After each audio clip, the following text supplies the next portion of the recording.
Винаги казваш, че труден характер съм имала. Непокорна съм често била,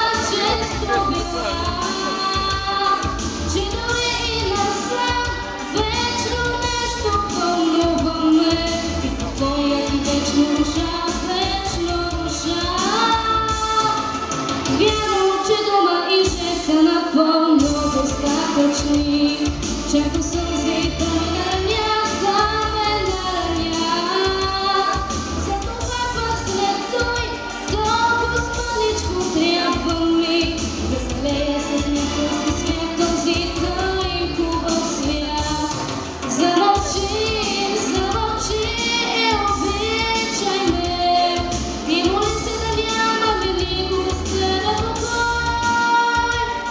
Между мен и тебе покоя застане ли?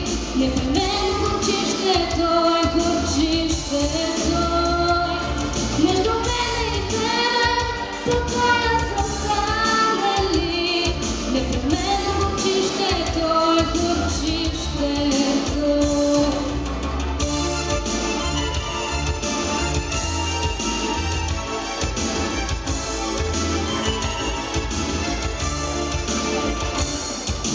Как ли дори да поискаш, кажи ми, ти избягаш от мен и къде, моят труден характер те гледа усмихнато с очите на нашето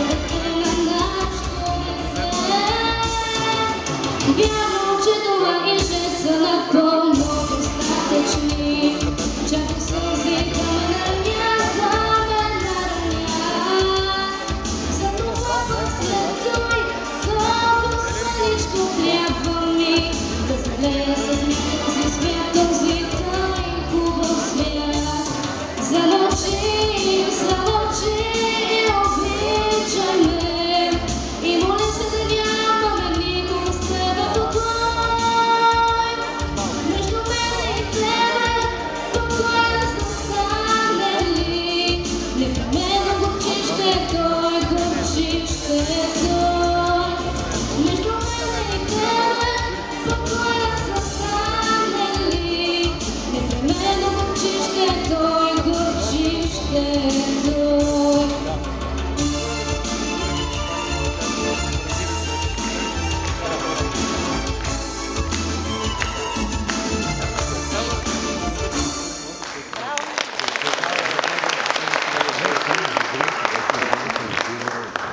Сега ще чуем Андриана Кръстева от град София.